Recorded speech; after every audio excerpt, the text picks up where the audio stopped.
Have you ever wondered how it's possible to turn pain into strength? In today's video, you'll witness the inspiring story of Scarlett, a woman who overcame the impossible to reclaim her freedom and her life. This isn't just a story of survival, it's a lesson in courage, resilience, and hope. If you've ever faced a tough moment or know someone who needs a spark of inspiration, this video is for you. Join us on this journey and discover that even in the darkest shadows, there's always a light. Don't miss it. Scarlett clenched her hands tightly, her fingers trembling slightly as Nathan's voice filled the small apartment. The single light bulb hanging from the ceiling swayed gently, casting dancing shadows on the walls, but nothing could distract her from the stark reality of the moment. He paced back and forth, his words sharp like knives. "You can't do anything right," he spat, his tone dripping with disdain, while she stood frozen, a glass statue on the verge of shattering. She tried to block out the wave of insults, focusing on the clock on the wall. The hands moved forward, but time felt frozen. Nathan's gaze, once full of promises and affection, now burned with an anger that seemed to consume everything around it. Scarlett couldn't pinpoint exactly when things had changed, but here she was, trapped in a cycle that seemed unbreakable. "Are you going to say something, or just keep ignoring me?" he shouted, breaking her train of thought. Scarlett opened her mouth to respond, but the words evaporated before they could form. She knew that whatever answer she gave would only make things worse. It was always the same. He lashed out, she withdrew, and the spiral continued. In that moment, something inside her began to shift. As his insults echoed, she remembered a promise she had made to herself years ago, back when she was a young woman filled with dreams and determination. "I will never settle for less than I deserve." Those words, buried under years of insecurity and fear, surged back with sudden force. For the first time in a long while, Scarlett asked herself, "How did I get here?" Nathan stormed out of the apartment, slamming the door with a force that reverberated through the entire building. Scarlett remained where she was, the sudden silence as oppressive as the argument had been. She felt the weight of everything on her shoulders. His anger, her fear, and above all, the overwhelming sense that she was disappearing. Walking slowly to the window, Scarlett gazed out at the city lights. Each glowing dot represented a life being lived, a world she no longer felt she belonged to. She had always imagined her life would be different. She'd had plans, dreams of becoming a renowned designer, traveling the world, living without constraints. Now, each of those dreams felt more distant than ever. As the streetlight illuminated her reflection in the glass, Scarlett barely recognized the woman staring back at her. Her hair was tied up in a messy bun, her tired eyes bearing the marks of sleepless nights and hidden tears. Where was the confident Scarlett who had moved to Boston full of hope? Her thoughts were interrupted by the sound of footsteps outside. Her heart raced, fearing Nathan had returned, but it was just the neighbor. Even so, the scare made something painfully clear. She lived in constant fear. The apartment, which should have been a home, had become a prison. Before going to bed that night, Scarlett sat at the kitchen table and opened an old notebook. Her hands hesitated before writing, but soon the words began to flow. "I deserve to be happy." It was a simple phrase, but its weight felt immense.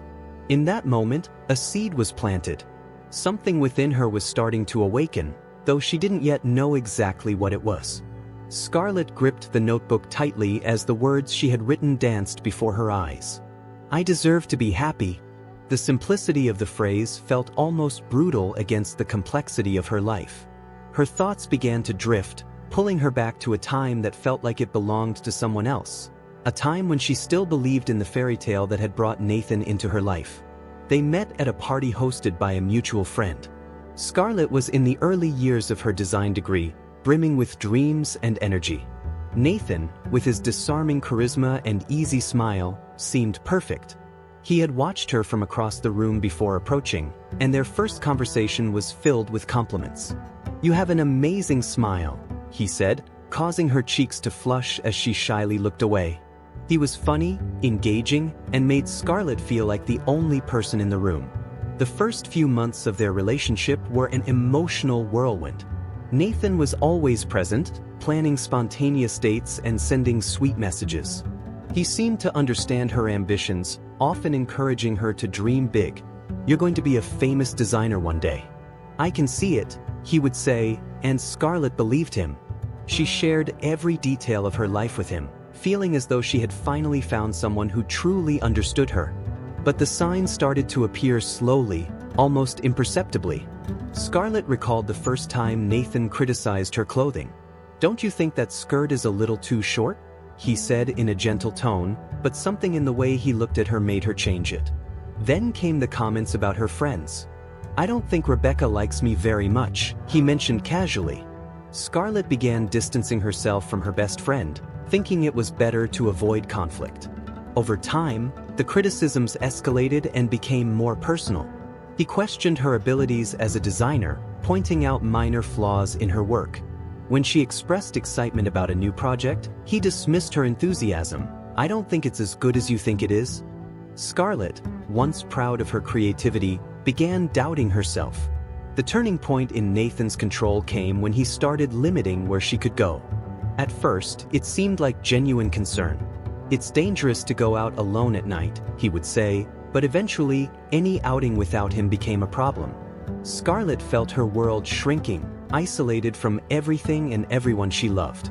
One of the memories that haunted her most was the day she lost contact with Rebecca entirely. Rebecca, who had always been like a sister to her, tried to warn her. "Nathan is controlling you, Scarlett. This isn't love," she said during a secret coffee meeting. But Nathan found out and caused a scene, accusing Scarlett of hiding things from him. She gave in, cutting Rebecca out of her life to keep the peace. It was then that Scarlett began to realize just how small her world had become. As she relived these memories, Scarlett also remembered how Nathan always knew how to make amends. After every fight, he would return with sweet words and promises of change. He would hold her tightly, saying he only acted that way because he loved her too much. "I just want to protect you," he would insist. Scarlett believed him, always hoping that the next day would be different. But something had begun to shift within her in those final months. Each criticism, each outburst, and each empty excuse weighed more heavily than before. She started to realize that she was no longer the person she used to be. Her dreams of becoming a designer had faded into a distant hobby. Her friendships had vanished, and even her own opinions felt smothered by Nathan's. The last time Scarlett tried to share her feelings with him, Nathan laughed. "You're exaggerating, Scarlett. I do everything for you, and you don't see that." His words echoed in her mind like an alarm. Maybe she was exaggerating, but at the same time, she couldn't ignore the growing sense that she was losing herself. Now, sitting on the couch with the notebook in her hands, Scarlett looked at the phrase again, "I deserve to be happy." For the first time in years, those words began to make sense. She knew something had to change, but how? The memories had brought her to this moment, but the next step felt like a leap into darkness. Scarlett spent the week trying to ignore the growing weight in her chest. Ever since she had written those words in her notebook, the idea that she deserved more kept echoing in her mind. But she still didn't know how to turn that feeling into action. Deep down, a voice whispered that maybe it was impossible. Maybe Nathan would never change. Maybe the life she had was the only one she could ever have. That Saturday, Scarlett decided to leave the apartment for a few hours while Nathan was at work.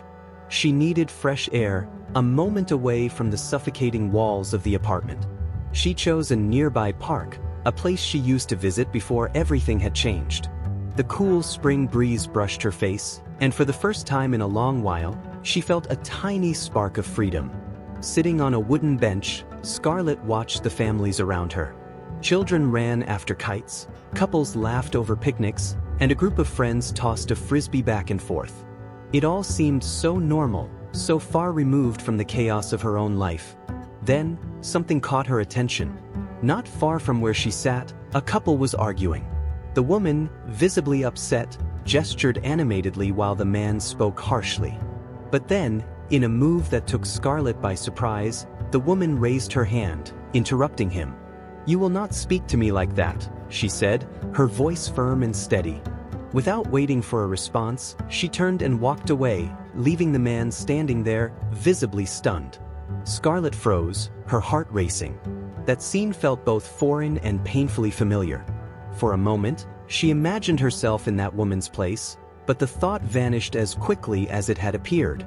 I could never have that kind of courage, she thought. But something inside her began to stir. What if she could? What if there was a way out?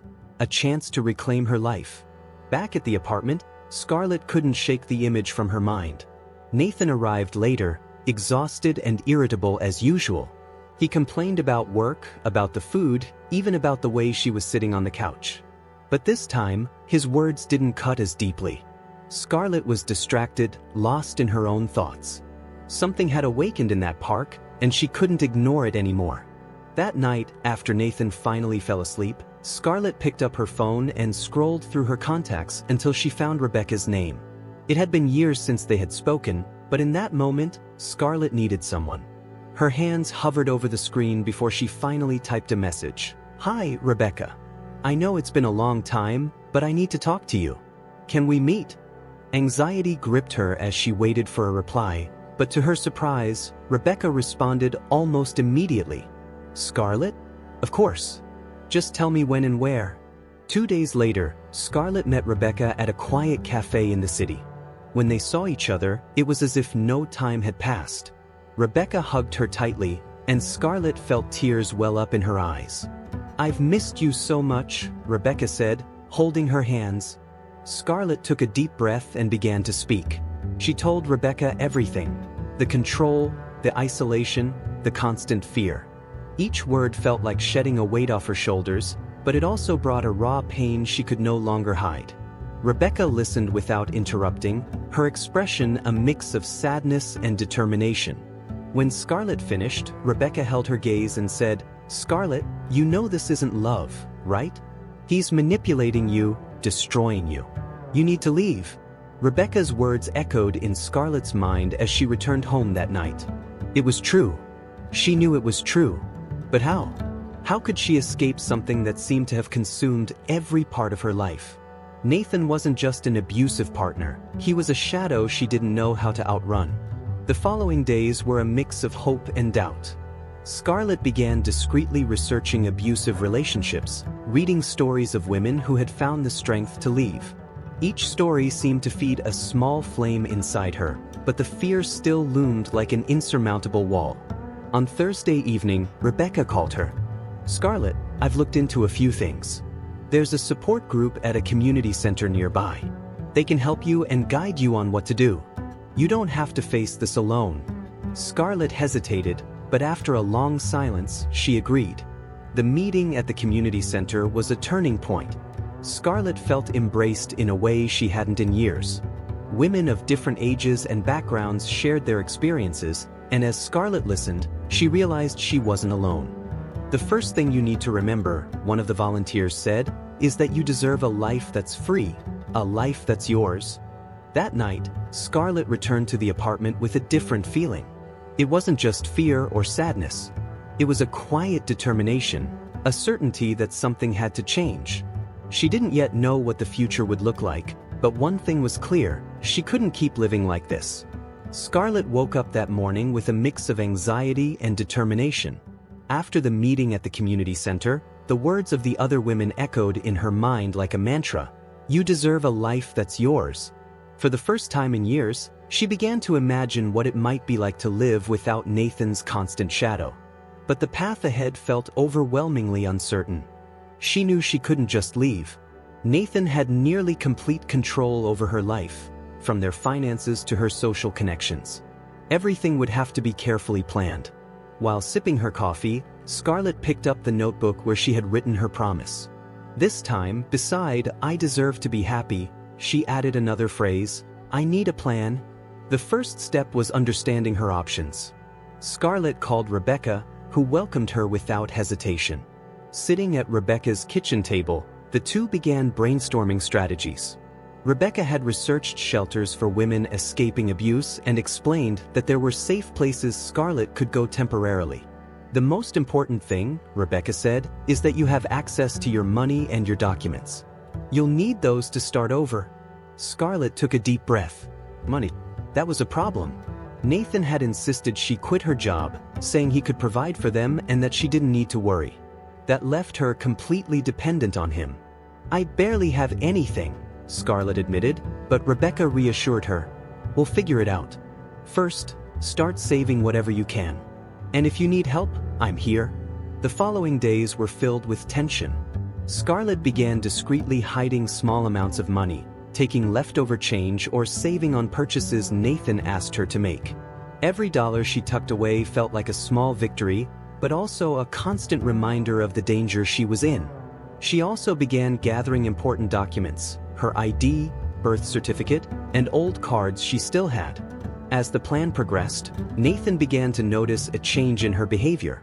One night, during dinner, he asked, "What's going on with you?" Scarlett froze for a moment but responded calmly, "Nothing. I've just been feeling tired lately." He narrowed his eyes, but didn't push further, which only made her anxiety worse. Rebecca suggested Scarlett prepare emergency bags with clothes and essentials in case she needed to leave suddenly. Packing the bag was a challenge, as Scarlett had to ensure Nathan wouldn't notice. She hid it at the back of the closet, covering it with old clothes he would never touch. One evening, while Nathan was out, Scarlett joined an online support meeting organized by the community center. She shared the progress she was making and received valuable advice from other women who had faced similar situations. "The hardest part is overcoming the fear," one participant said, "but you've already taken the first step.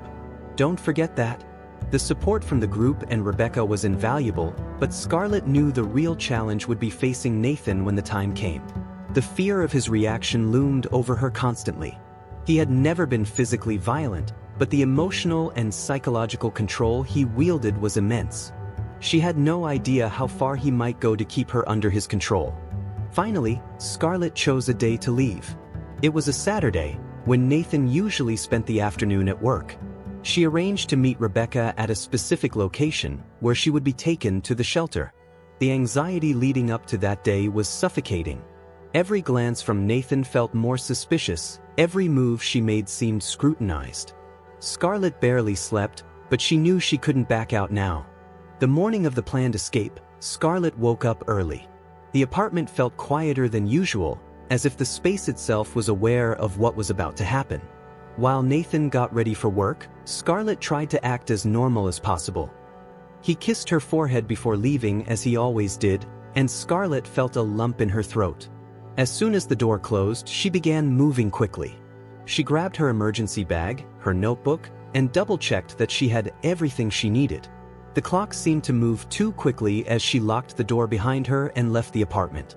The elevator felt like it took an eternity to arrive, and Scarlett held her breath, terrified that Nathan might suddenly appear.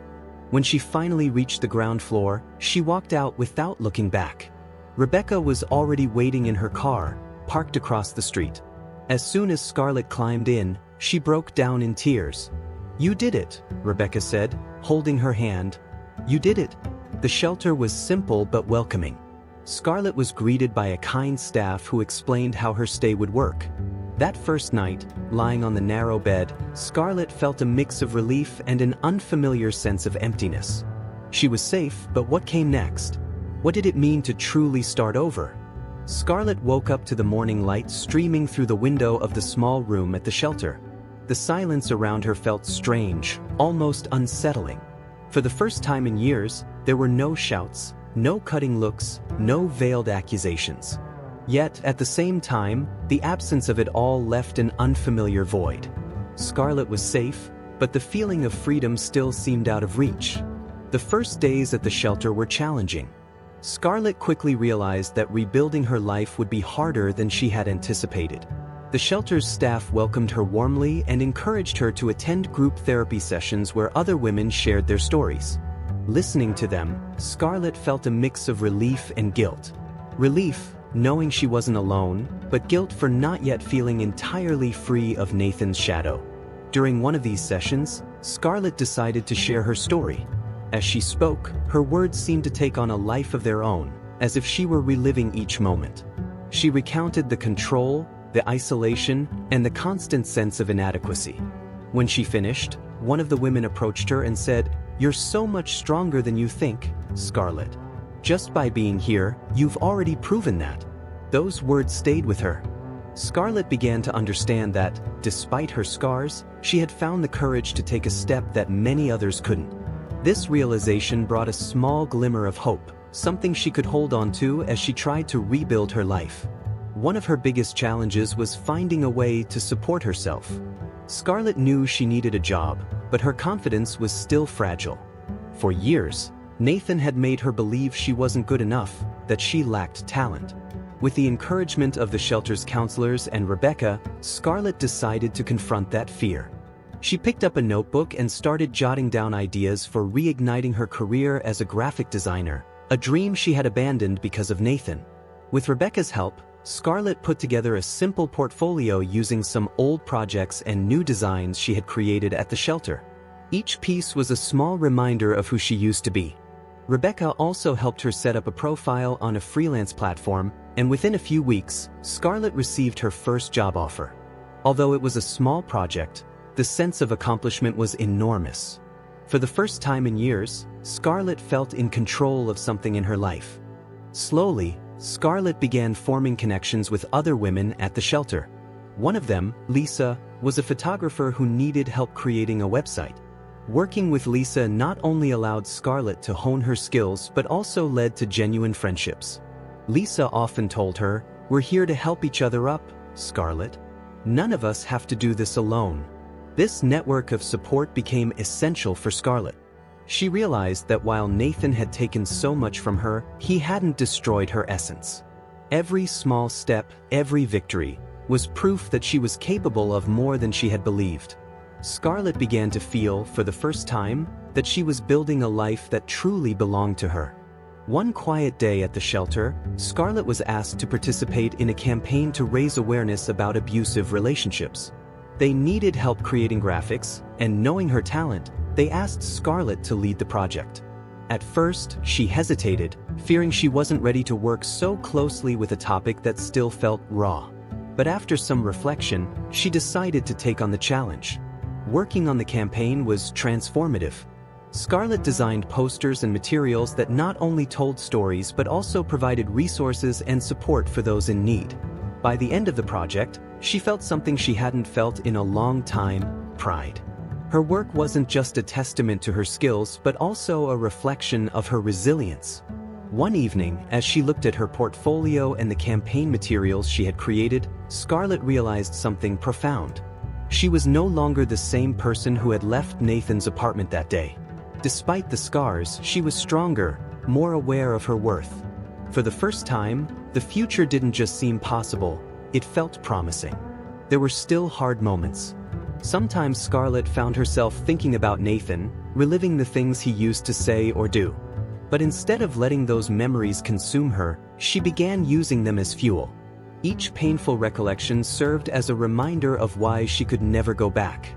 Scarlett was determined to keep moving forward, not just for herself, but for all the women who still needed help. The chapter of Scarlett's life that involved Nathan was finally closing. But instead of feeling like the story was over, she realized she was just beginning to write a new chapter, one she would control. Scarlett stood in the small conference room, adjusting the microphone clipped to her blouse. The low hum of conversations filled the space, and nearly all the chairs were occupied. The audience was composed of women of various ages, some accompanied by friends or family members, but all sharing one thing in common: they were searching for hope and inspiration. Scarlett understood how difficult it was to be there, but she also knew how transformative the experience could be. She took a deep breath and stepped toward the podium. As she arranged the papers in her hands, her mind drifted back to the day she left Nathan behind. At the time, it had felt like the hardest challenge of her life, but now she realized that everything that followed, the rebuilding, the fears she faced, the victories she achieved, was what truly defined her. Scarlett understood that her story wasn't just about survival, it was about rebirth.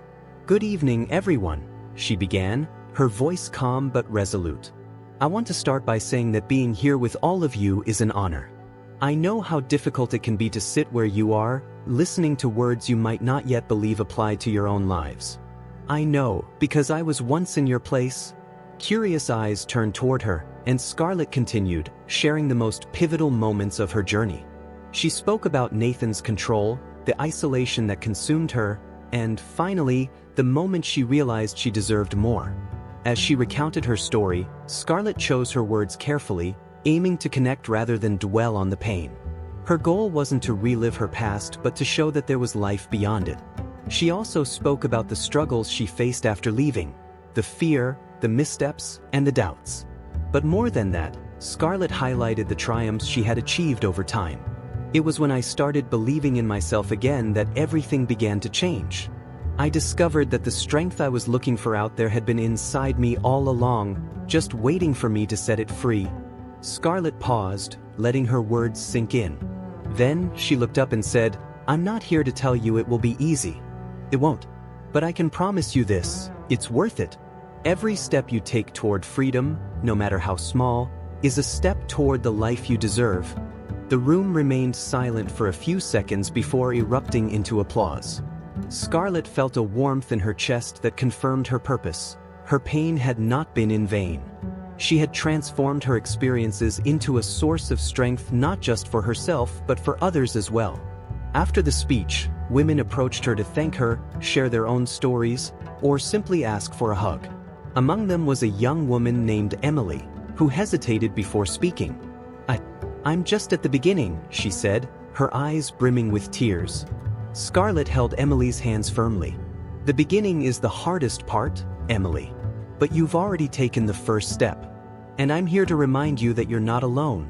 As Scarlett left the conference room that evening, she felt a sense of peace she hadn't experienced in years. She knew there would still be challenges ahead, but now she saw every obstacle as an opportunity to grow and help others grow as well. Her life was no longer defined by Nathan or what she had lost but by what she had gained and the impact she was beginning to make. Walking home, Scarlett smiled as she remembered the words a counselor had once told her at the shelter. "Your scars don't erase who you are. They show how strong you've become." Scarlett knew she would always carry the marks of her past, but now she saw them as medals from a battle she had won. As she strolled through the brightly lit streets, Scarlett felt something she hadn't in a long time: peace. She didn't know exactly what the future held, but she knew she was ready to face it. Above all, she knew her story was far from over.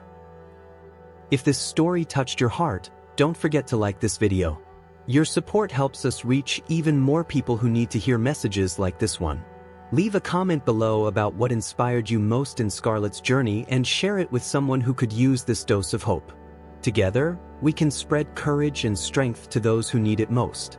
Thank you for watching, and see you in the next video.